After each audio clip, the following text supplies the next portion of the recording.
This is Physics 1A for Wednesday, June 2nd, and today we're going to be talking about simple harmonic motion. Okay. So, simple harmonic motion is something that describes many types of motion in nature. Some really simple examples include a pendulum, which is basically just a ball on the end of a string that can tend to swing back and forth. Another example is a box attached to a spring. That's allowed to oscillate back and forth. That's the main one we're going to be focusing on at first. And really simple harmonic motion is about unlocking natural frequencies that exist within nature to create timing elements. Like simple harmonic motion is basically the fundamental idea behind which we keep time, right? This is how we keep time, is simple harmonic motion. Is we find things in nature that have natural frequencies. We learn what those frequencies are. Let's say you have a pendulum that swings back and forth once every second. And then we can use them to create timing machines like clocks, basically, right? That's what simple harmonic motion is all about. So there are a couple things that are really key for simple harmonic motion. Okay, I'm going to use the acronym SHM for simple harmonic motion. So there's really two requirements. The requirements are, one, you need to have an equilibrium position. That's a position in which there are no forces, or the net force acting on our system is zero.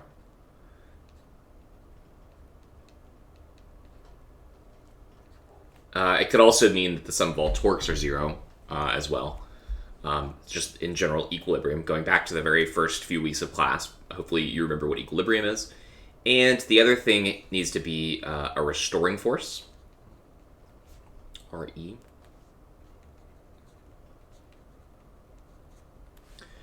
A restoring force that pushes the system to the equilibrium position.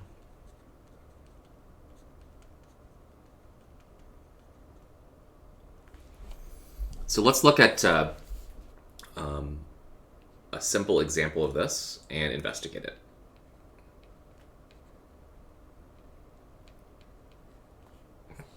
A box attached to a spring, or a box on a spring. All right, so we start off with something like this. So we have a surface down here. We're going to say that this surface is a frictionless surface.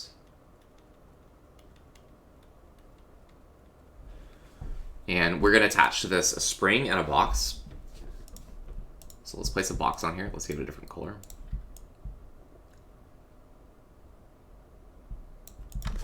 Okay, I'm going to put a box here. We're going to say the box has a mass of m. And we're going to attach to our box a spring. So over here we're going to put a spring. I'm just going to make the spring look like this. Okay, left a lot of room here, but that's okay, I guess. So here's our spring. The box is physically attached to the spring, so it cannot become detached from it. And let's say that our spring has a spring constant that we call K. And that spring constant, to remind you what it represents, is for every, for example, K could be equal to 10 newtons per meter, right? And what that means is that for every meter that you stretch the spring, there's going to be a force on the box that's equal to 10 newtons, right? So if you stretch it by 3 meters, there's going to be a force of 30 newtons acting on the box. This force will always tend to pull the system back to an equilibrium position. So let's define what the equilibrium position is. Let's say that right here, the spring is unstretched in this position. It's unstretched, it's uncompressed. It is just at its natural resting length. The spring is just at its natural resting length, okay? And we're going to call this point, and we're going to label this point relative to the center of our box. We're going to call this x equal to 0. This is going to be the equilibrium position.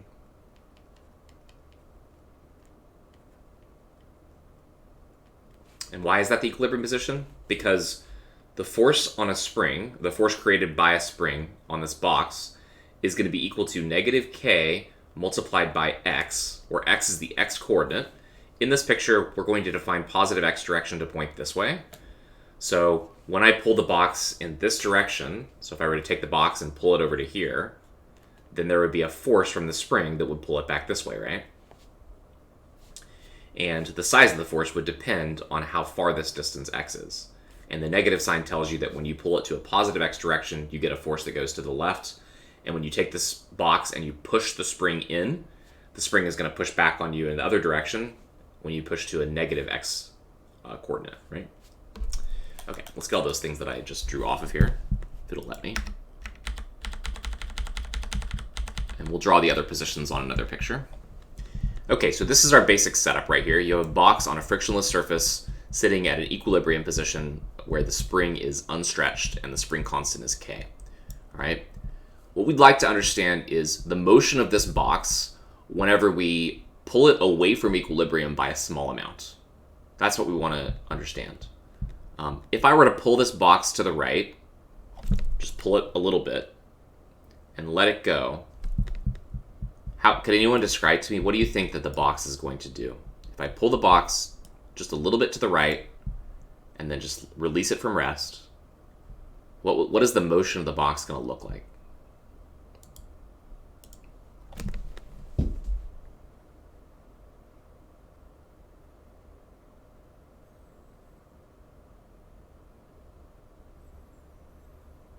It's going to go back to the left, and then when it gets to the middle again, what's it going to do? Is it going to stop? When it gets back to the equilibrium position, is it going to stop? Okay, it's going to move past the middle. Why does it move past the middle?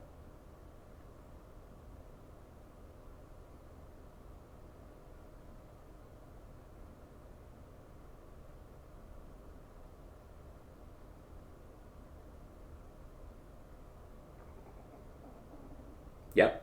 And then, why does it, okay, so there's a force that's pulling it back to equilibrium, right? It's not moment of inertia, it's just inertia.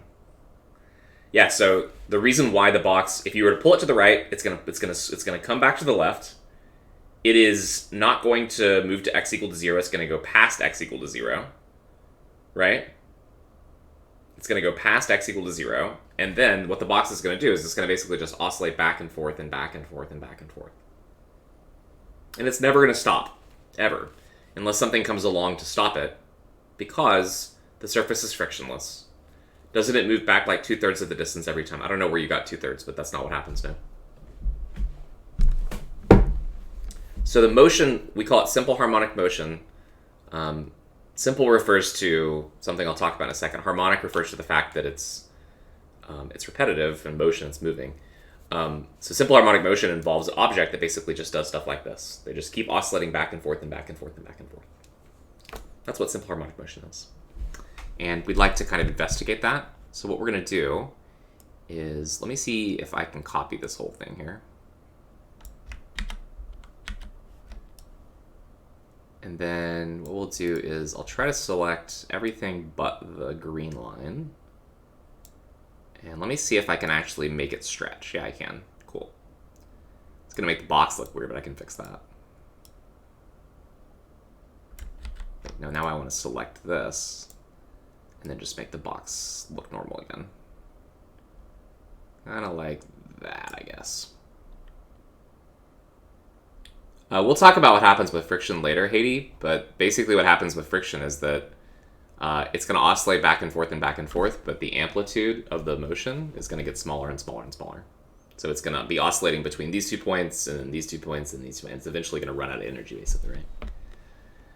Okay, so here's our second position. We're going to define the distance. So here's our equilibrium position, right? This is x equal to 0. And this point right here, we're going to call x. And we're going to say, let's just release from rest right here.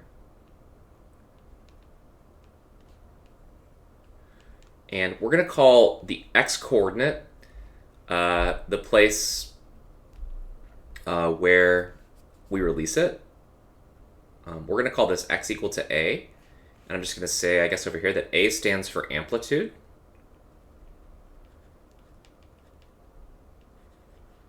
And amplitude means the maximum displacement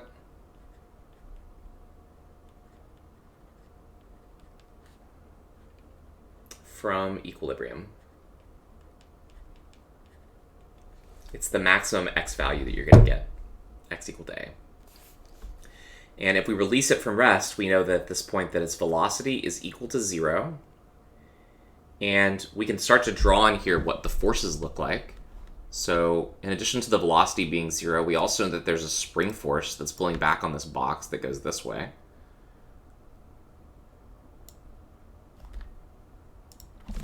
We call that the spring force, F sub s. What's the direction of the acceleration of this box when I release it from rest?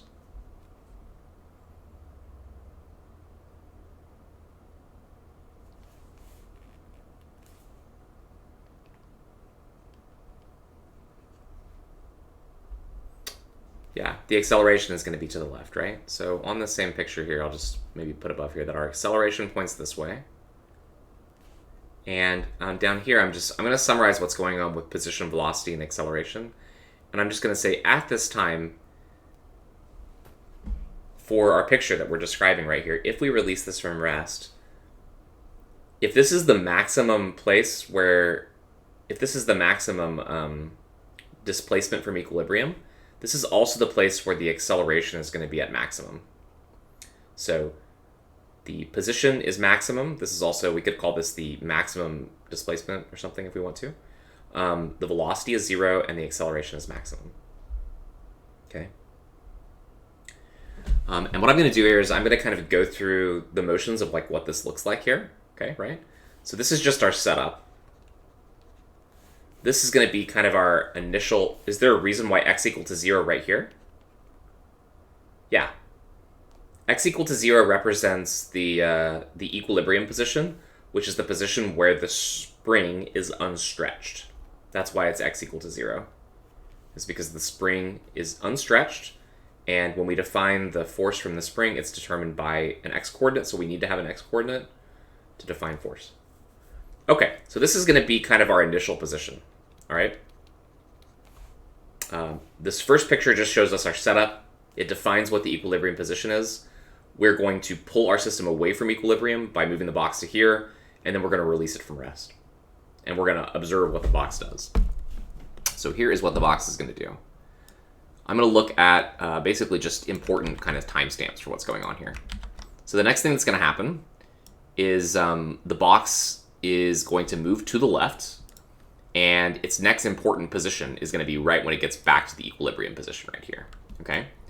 Now at this time, because we released it from rest here, we gave it some energy, which means that we gave it some potential energy, which means the spring is going to accelerate it to the left. It gets back to the middle, and at this position, we're back at x equal to 0.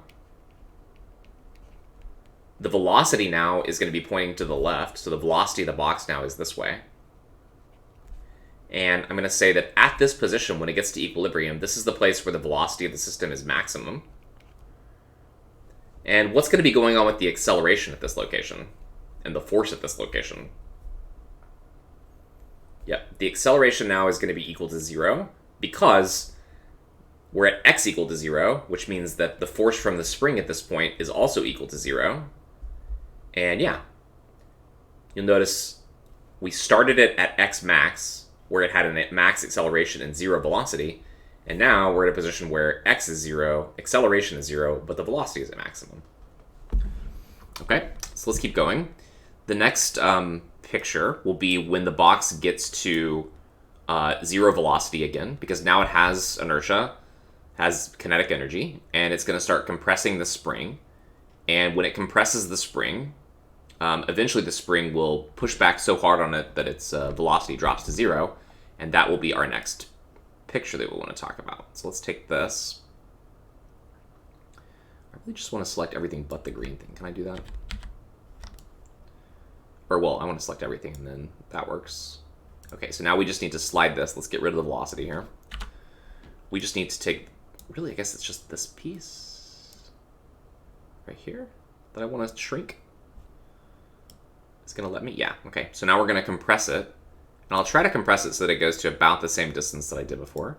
Then we just need to move the box right here. Okay, so now our spring is compressed. And that looks okay, I guess. Now what we're going to say is the x-coordinate of our box is going to be equal to negative a. The velocity is going to be 0. And our acceleration is going to be, well, we'll just call it a max again. We're going to calculate what the max acceleration is. Going back to something that I set up here, let's be consistent with how I'm defining this. This position, we're going to call it negative a max, just like we're calling this x equal to negative a. Okay. Also, I should probably extend this line out a little bit. Okay, so that's our next position. X equal to negative a, velocity equal to 0, acceleration equal to a max. And now what's going to happen is that there's going to be a force from the spring, and the force from the spring is going to be equal to k times a, and it's going to point to the right. So now there's going to be a force from the spring right here. Oops, Control Z, delete. Come on, let me get rid of this. There we go. Now there's going to be a force from the spring that goes this way.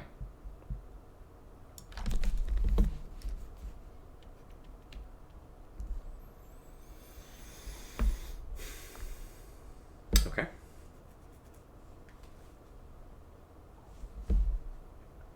And then what's going to happen is that the box is now going to accelerate to the right, and it's eventually going to get right back to this position here, exactly the same position. Let me fix some of these things that I wrote down right here, because this one I want to say, we're going to call this one negative VMAX. Sorry about that. And then we're going to copy this one and we'll put it down here. And now what we'll do is we'll just say, when it passes back through the center, back through the equilibrium position again, now what we'll have is positive Vmax, and it's going to be moving to the right. That's its velocity. And then I think we've covered everything. Let me zoom out and see if I've actually got all these things together now. Okay, so this was our initial position. We pulled the block to the right. It's released from rest at this location. It accelerates back to equilibrium, and then its inertia carries it past the equilibrium position until it compresses the spring again. And now it eventually reaches a place where its velocity drops to 0. And then the spring expands back out until it reaches this position again.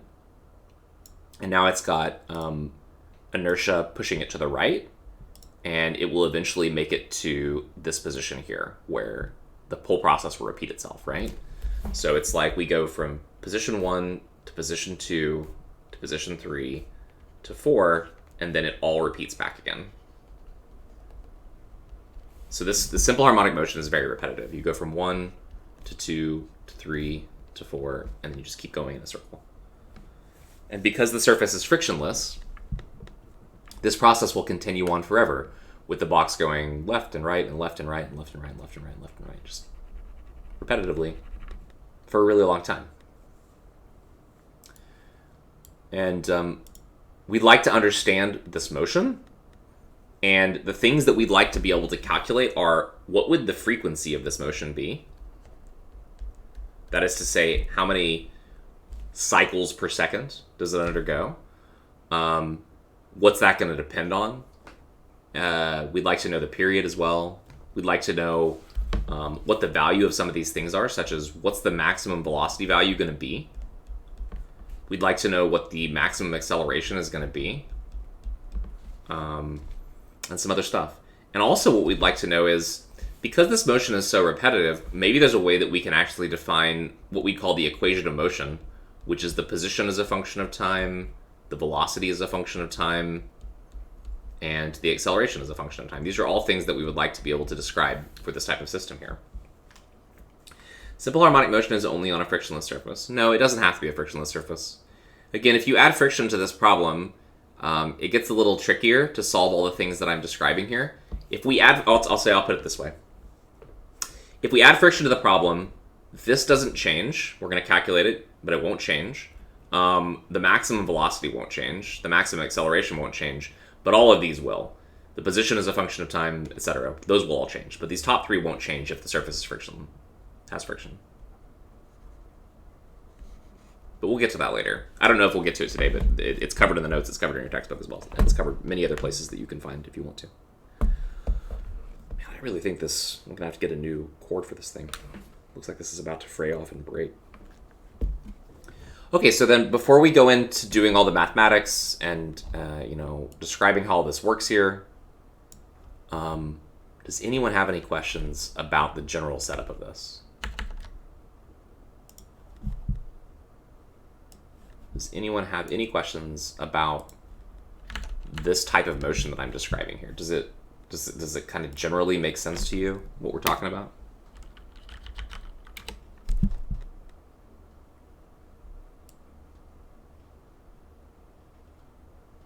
It makes sense? Okay.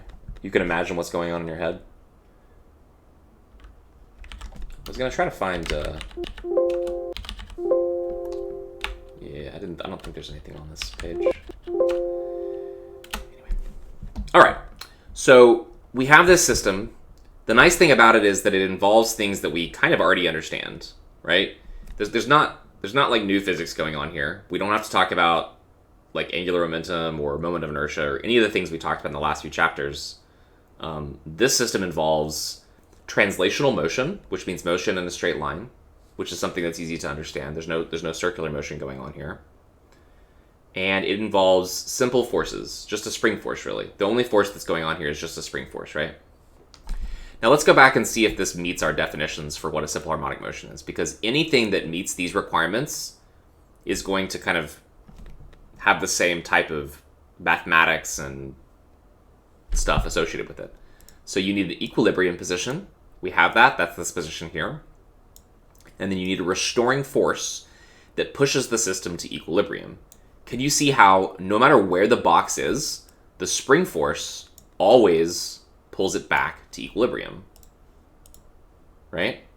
When it's to the left, it pushes it back to the middle. When it's on the right side, it pushes it back to the middle. So we have everything we need for simple harmonic motion. So the goal now is to solve for all of these things here, okay?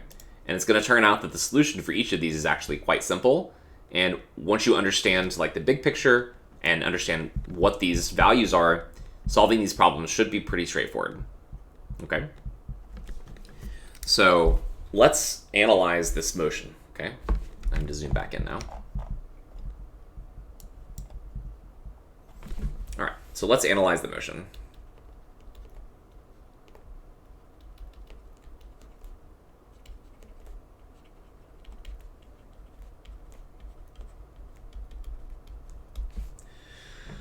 So in our system, what we have, for example, in this position right here, is a system where we can write down the following equation. The net force that acts on our object in the x direction should be equal to the mass of our object multiplied by the acceleration in the x direction. That's a very normal equation that we get from Newton's second law, right? The force acting on this box is really just the spring force. And the value of the spring force, as we said above, is equal to negative k times x, where x represents the displacement away from equilibrium. It can be positive, it can be negative. I'm now going to drop the x acceleration here. I don't have to, actually. I'll keep writing it. So that's our equation. Negative kx is equal to m times ax. And let's just check real quick with some of the things that we did here to see if it makes any sense. When x is negative, as it is in this position when the spring is compressed, if x is negative, should the acceleration be positive or negative?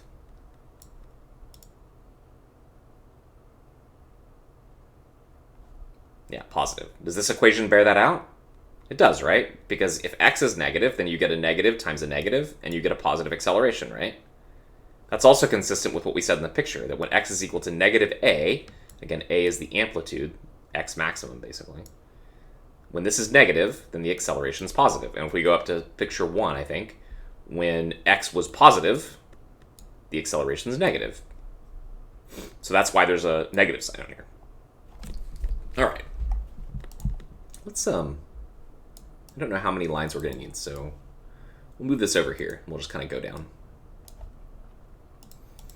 All right, so the next thing we can do is to say, well, I've got this equation that relates the x-coordinate to the acceleration, but I also know how to write the acceleration in terms of the x-coordinate. How can I do that? How can I write the acceleration in terms of the x-coordinate?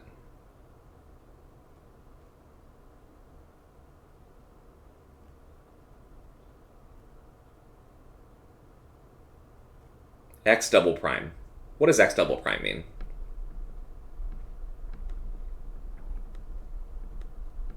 I think you're on the right track. I just want to clarify for people that might not know what that means.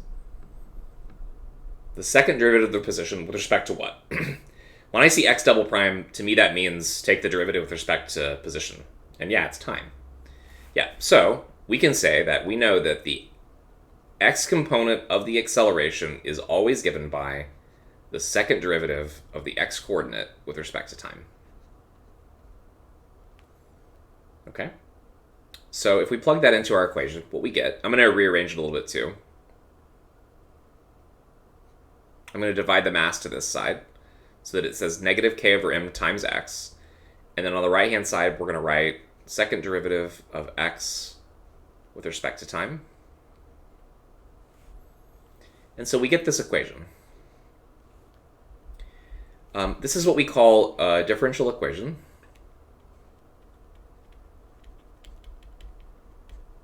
If you haven't seen that in your math classes, that's okay. This one happens to be pretty easy, and we can learn how to solve it. And then when you do see this in your math classes, maybe you can think back to this and help, maybe it'll help you to understand more about what's going on. So this is a differential equation. And what a differential equation is an equation that involves a function. So in this case, we have a function x of t and a function x of t over here. Whoops. And it tells us that when I take the second derivative of this unknown function, okay, our goal here is basically to figure this out. Whoops. Our goal here now at this point is to figure out what is the function x of t that satisfies this equation, right?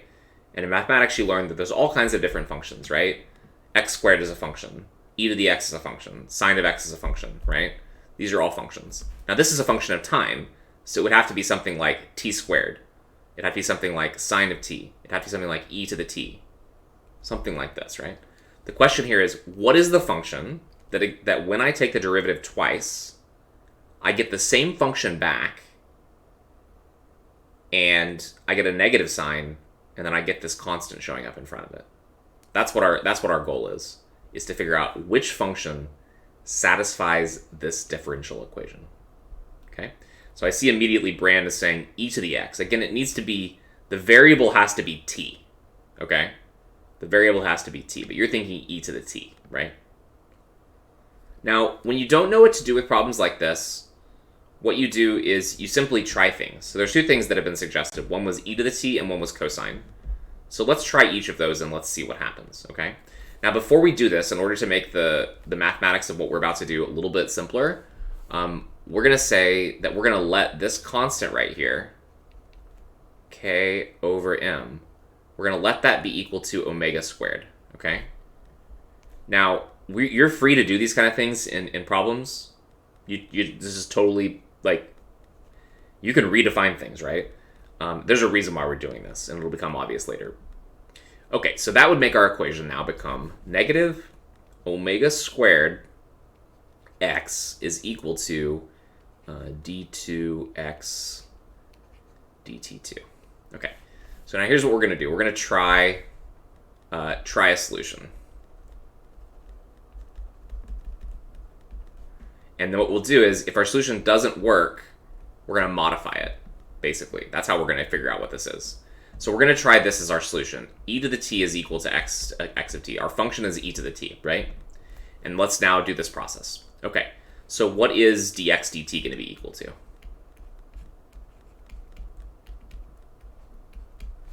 And what's the second derivative going to be equal to?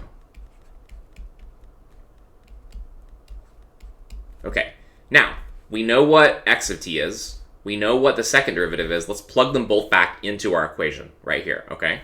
So this would say now, if we plug these in, we would write negative omega squared times e to the t is equal to e to the t.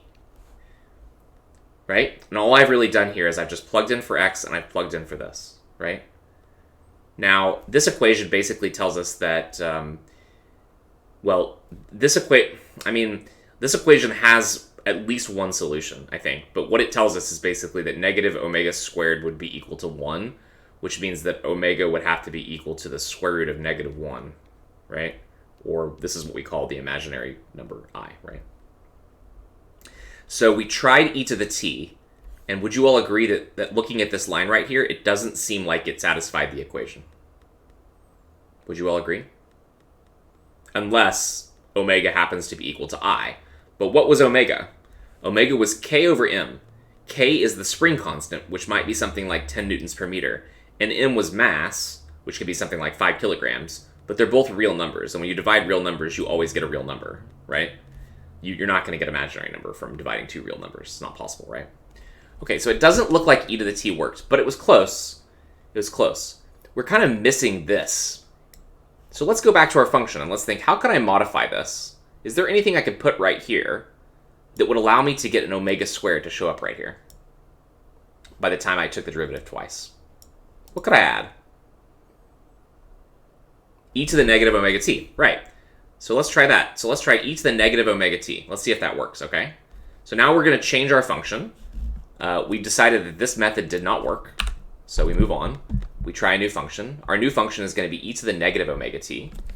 So now when we take the derivative of this one, we're going to get e to the negative omega t multiplied by the derivative of the inside, which is negative omega. And when we take the derivative of this one, we get another negative omega that comes down here, and so we're going to get omega squared. And again, when we plug these into our equation down here, we get negative omega squared times x. What's x? Well, we said x was e to the negative omega t. And what's d2x dt2? It's now omega squared times e to the negative omega t. And now, again, it's really close, right? What's wrong with this equation? It's not perfect. There's one thing wrong now. What's the problem? We got an omega squared, that's good. We've got e to the negative omega t, e to the negative omega t, that's good. But what's the thing that's wrong? The sign. There's no way that this equation is true, right? Basically, this equation tells you that if you cancel everything out, negative 1 is equal to positive 1. And we know that's not true, right? We're going to try sine and cosine. I will. That will be the next one we do. But what I'm trying to do is just show you how you can kind of like walk through this and kind of figure out the answer, even if you, yeah, does that make sense? I just kind of want to go through the process. So why did this not work? Well, it didn't work because even though we made this negative omega inside of here, when you took the first derivative, you multiply by negative omega once.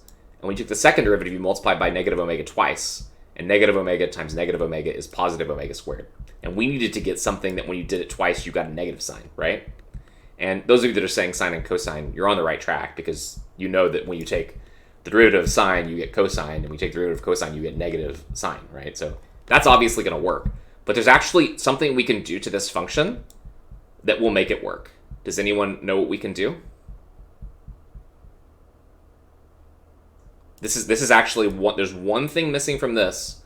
If we change one thing in here, it will actually make the answer, it will actually make it work. Put a negative sign in front, right here. It won't work because since we're doing two derivatives, that negative sign will ultimately just show up in the front. Okay, e to the negative wit, e to the negative wit. So you mean I right here. You want to put an I right here, right? Which would be like the imaginary I. All right, let's try that. So we're going to try e to the negative I omega t. So now what we're going to get for our derivative is negative I times omega e to the negative I omega t. We take one more derivative. We now have to multiply by this again. And so we're going to get negative I omega squared, because it's negative I omega times negative I omega, e to the negative I omega t. And now what happens is that when we square this out, it works because negative I, so you square the negative away, right? I squared is negative 1, right? So this whole thing here, when you do this, becomes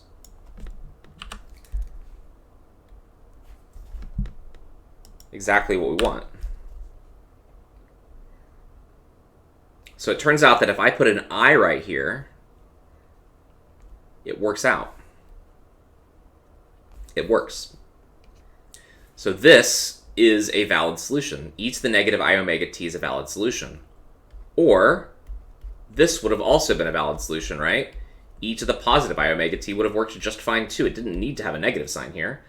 The fact that we got an overall negative sign right here was because there was an I up here. And it was I times I, which gives you negative 1, right? Okay. So that would also work. What else would have worked? Is there anything that I could... Let's just look at this function right here. Is there anything I could do to this function and modify it so that there would be no change in my answer? Is there anything I can do to this function to modify it so that there would be no change in my answer? That it would still work? A power series. Wait, what do you mean? Write this as a power series? Like 1 plus x squared over 2 factorial plus x cubed over 3 factorial? Is that what you're saying?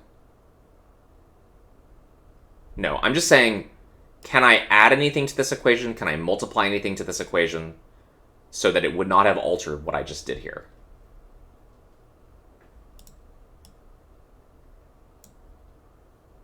Multiply by a constant. That's exactly right, Joanne. If I multiply by a constant, that is not going to alter the derivative in any way, right? All that's going to do is we're just going to have this overall constant a sitting on the outside.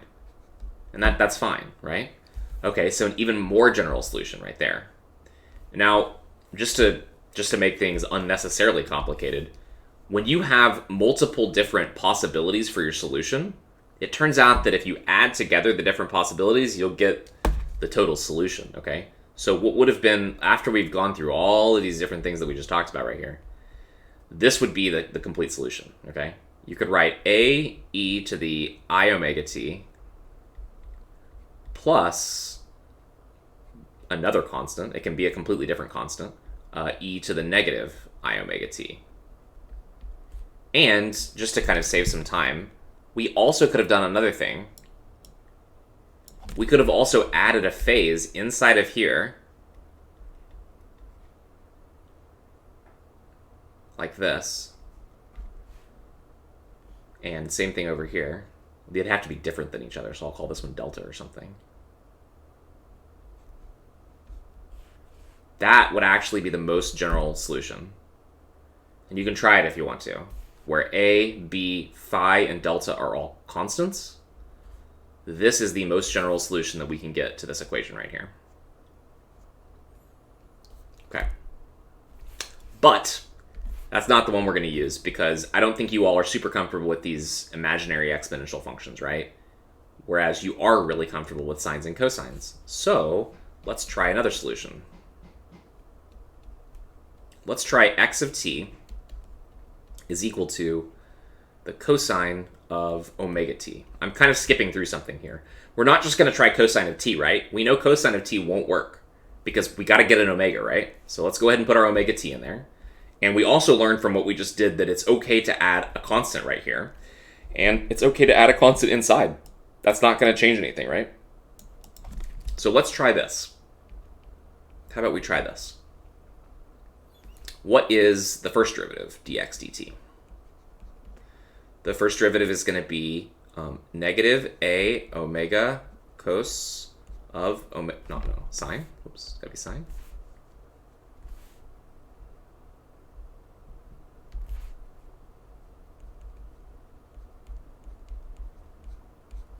Again, a and phi are both constants, so when I take a derivative, the phi doesn't really do anything and the a doesn't really do anything. And then finally, if we take the second derivative, d2x dt2, we're going to get negative a omega squared and then a cosine of omega t plus phi. That's great. So the good thing that we've done now is, because we know that this equation actually satisfies our differential equation, right? Because we can come over here and do exactly the same thing again. So this says that if I write negative omega squared times x, well, here's x. Put that right there. That it should be equal to d2 x dt2, the second derivative with respect to time, which is this one. And yeah, it checks out, right? Just like before. So if I can click that check mark, there we go. Yeah, same thing. They don't look exactly the same, but they are the same function, right? So it turns out that a cosine function will definitely work, right? So now that we've seen that it solves the problem, then we know that this is a general solution to our problem. Still a little confused on how we're able to raise camera. Oh, so again, this is just a choice, right? Like I can make, so we didn't have to do that, Joanne. I could have left k over m as k over m, and then everywhere that there's an omega here, I would have written, well, what's omega? Omega is equal to the square root of k over m. So basically go to all these equations, and everywhere there's an omega, write k over m with a square root sign. It doesn't change anything. It doesn't change anything at all. It just makes it harder to write everything. Does that make sense?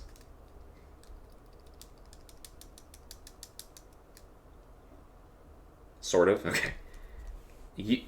Something that you'll learn as you go through and study physics, engineering, chemistry, whatever. These things are just constants, right? K and M are just constants. I can call them whatever I want to call them. Like, I can say, let k over m be equal to q, right? Or I could say, let k over m be equal to q to the third power. I can do whatever I want.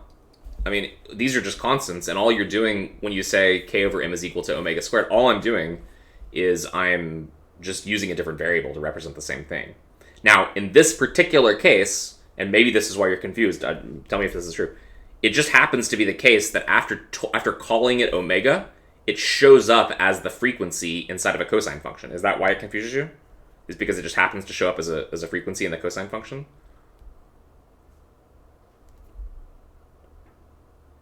Yeah. Well, that's because we already know what the answer is going to be, right? I mean, I do before I start doing it, right? So it's just, this is just kind of the standard way. I agree with you that it's kind of confusing because it kind of looks like magic or something. I don't know, like it looks like, but I'm kind of following through the standard way that we derive these things, and this is usually what we do. This is not the only time you're going to see something like this. This shows up in Physics 1B and 1C as well, where a very similar type of situation shows up where you need to do something like this. This is almost always what we do. We just say, whatever the thing that shows up right here is, that is the frequency squared when you get this type of differential equation. So, all right, good question. Yes, you could have used sine instead of cosine. Yeah, exactly. So really, x of t could be this, or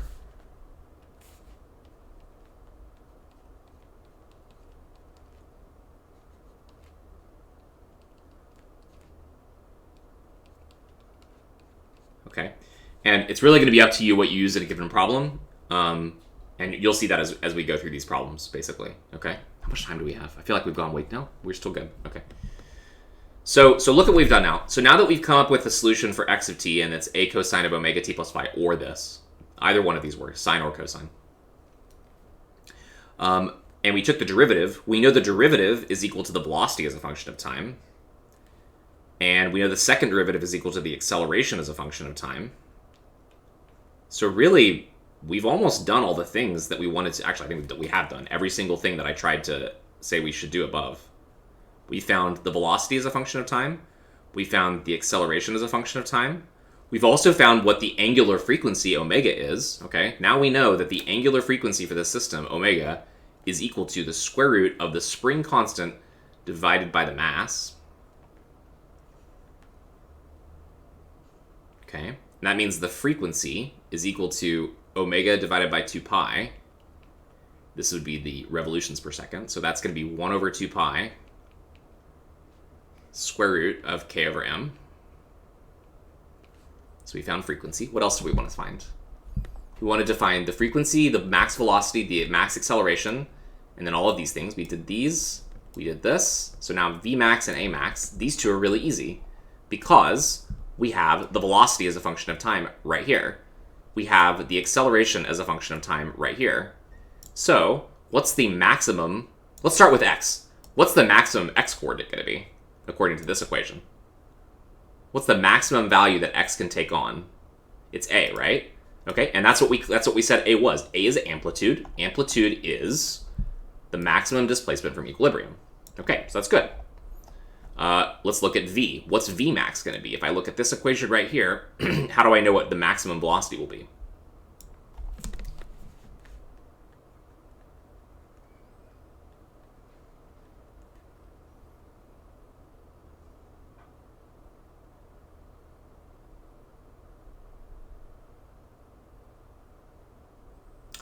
It does not have to be a t equal to 0. All you have to do is think about this. A sine function, any sine function, right? Any sine function. That's the right answer, Joanne. Vmax is going to be equal to a times omega. Can you tell them how you figured that out? Or can anyone say how she figured that out? Why is it a times omega?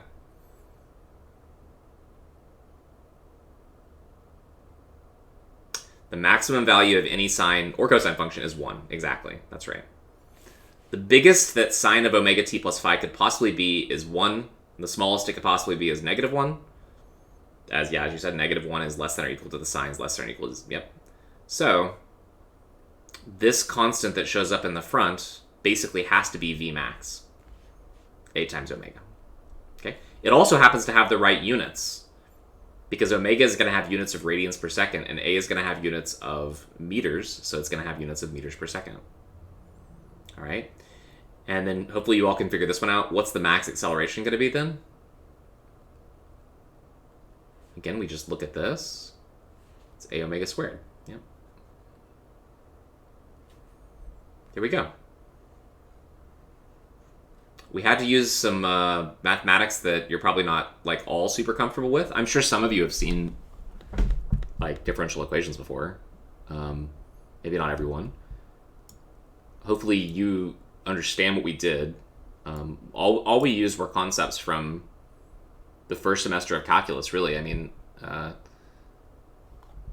think maybe it goes a little bit beyond that. I mean, all we had to use to prove that this function satisfied the differential equation was just derivatives, for the most part. So hopefully everybody was able to follow that, and we now know something about this type of motion.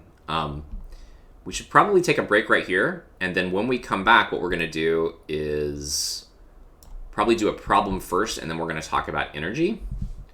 So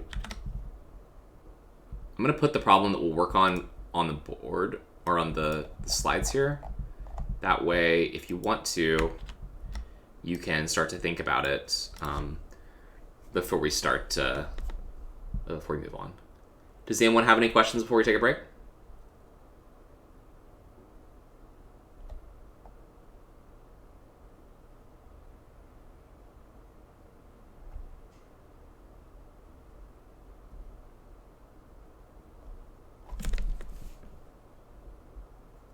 Oh, I left one other piece out because we defined this new thing, phi.